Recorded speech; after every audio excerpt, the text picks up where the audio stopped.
Hey everybody, hope everyone's having a good week. I am doing the devotional this week, and I wanted to talk about the Lion and the Lamb because it's a song that we sing a lot. It's a phrase that's very common, but I always like to kind of unpack those phrases and remember why we use them so much and why they are powerful, because I think sometimes we can just kind of use them as Christianese and forget the story behind them. And particularly as I was looking into this, I was interested in the concept of the Lion of Judah, because I had forgotten a lot of what that meant, and found it to be a really good reminder. I'm not going to spend as much time on the whole concept of Jesus as the Lamb, but we will touch on it. So I'm going to read a passage from Revelation that this draws from.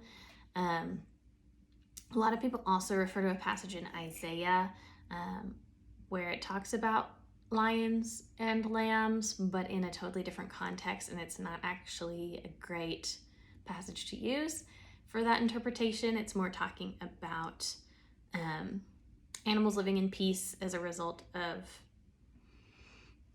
things being made right again.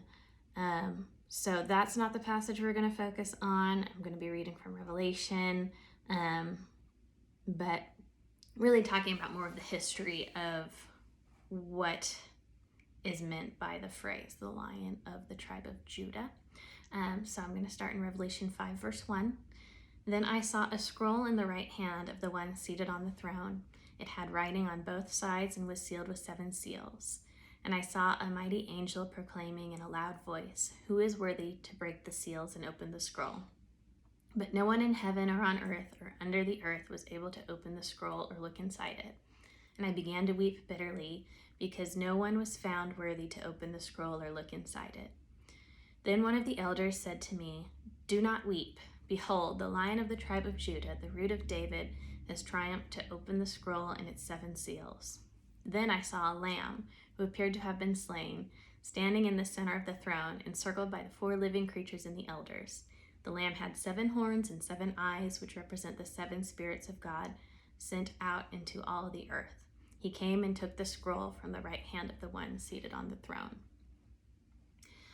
So that is where we get kind of that juxtaposition of both lion and lamb, looking for someone who is able and worthy to break the seals and open the scroll.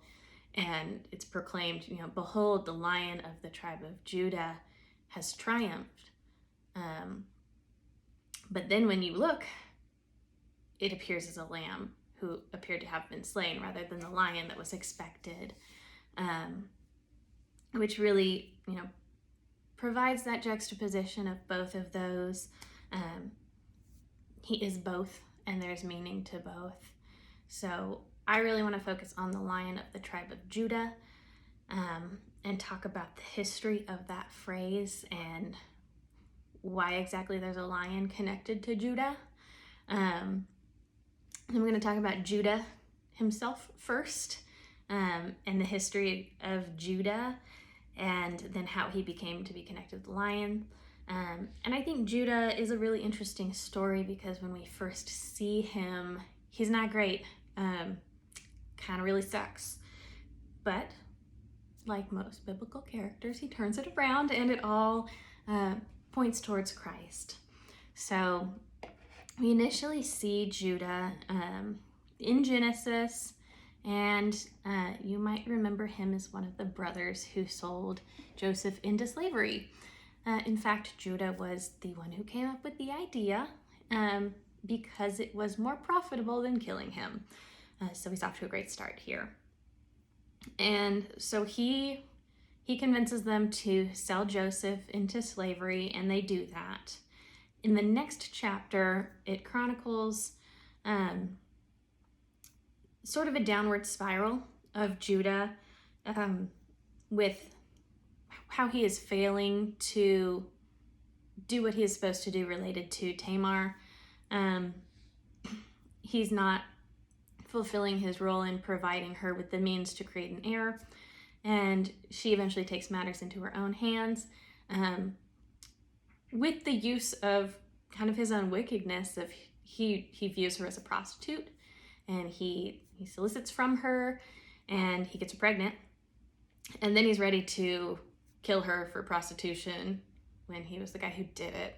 So, yeah, great all around. She calls him out, and he ends up admitting it. He admits his wickedness, he admits his hypocrisy, and then we start to see a shift. So from that point, we see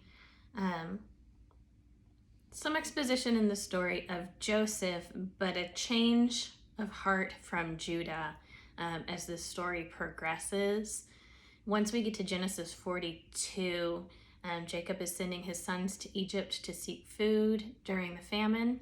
Joseph recognizes his brothers, and he sends them home with food, but demands that they return with Benjamin, who is the only other son of his mother, Rachel. Jacob is not really willing to send Benjamin back, and they are trying to think of ways to convince him to let Benjamin go. One of the other brothers, Reuben, says, if he doesn't come back, we can kill 2 of my sons, which doesn't really fly. So then Judah steps up and he offers himself.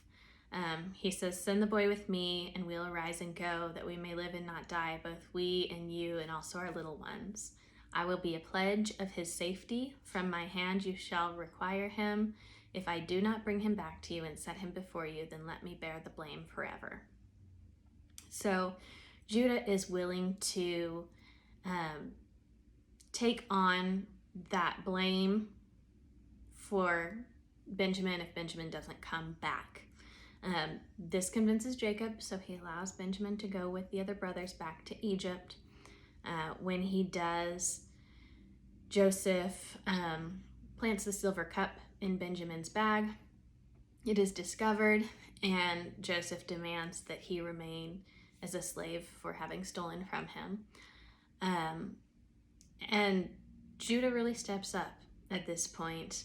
He says, I became a pledge of safety for Benjamin, saying, if I do not bring him back, then I shall bear the blame before my father all my life. And he asks Joseph, please let your servant, which is Judah, remain instead of the boy as a servant to my Lord, and let the boy go back with his brothers. And that's really where we start to see the Christ-like parallels too, that he is not only willing to take the blame, willing to sacrifice himself for his brother. And he's ready to give himself up. Now, he doesn't have to, because Joseph then, reveals himself to them. But it is that willingness to be the sacrifice for another that really points to a future Christ.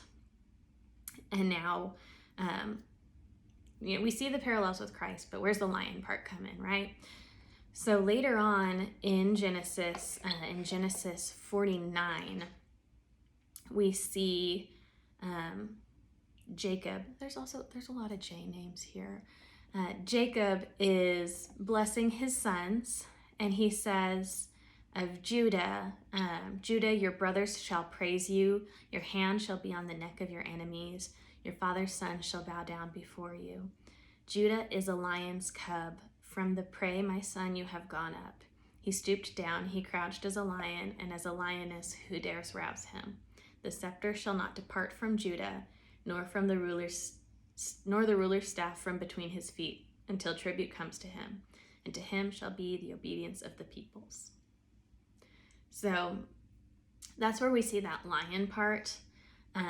He refers to him as a lion's cub, and he also makes a promise that the scepter shall not depart from him.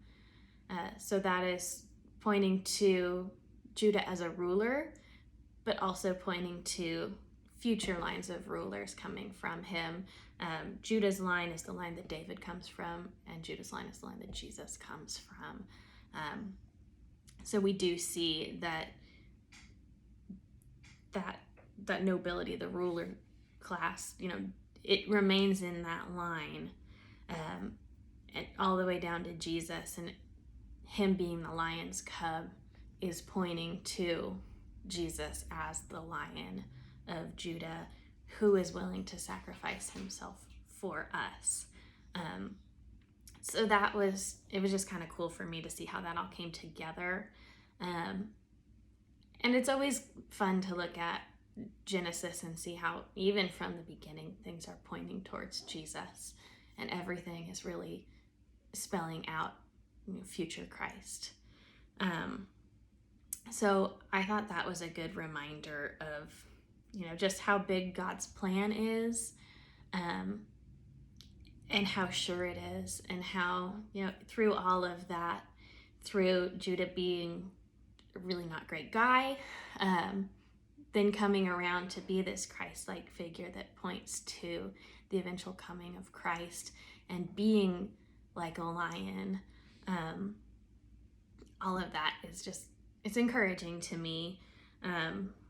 And then to see that we have Jesus, who is that lion, but also like the lamb who was slain. So has all of that ability to rule and all of that power, and yet all of the vulnerability as well. Because it would have been easy to just be powerful and just rule, but Jesus also accepts that sacrifice and becomes weak for our sake.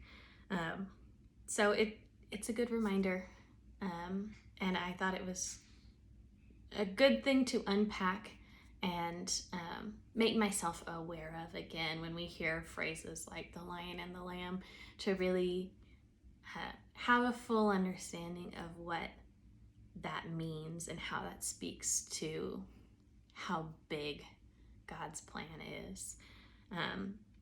So that's really what I had to share this week. Let me know if something stuck out to you. I'm sure that David or Craig are probably going to have some way cooler things to add to this, because I know they've studied a lot of Old Testament stuff. So be curious to hear if there's anything you guys want to share. Let me know if there's any way I can pray for anyone this week. And otherwise, I will see you guys on Sunday. Bye.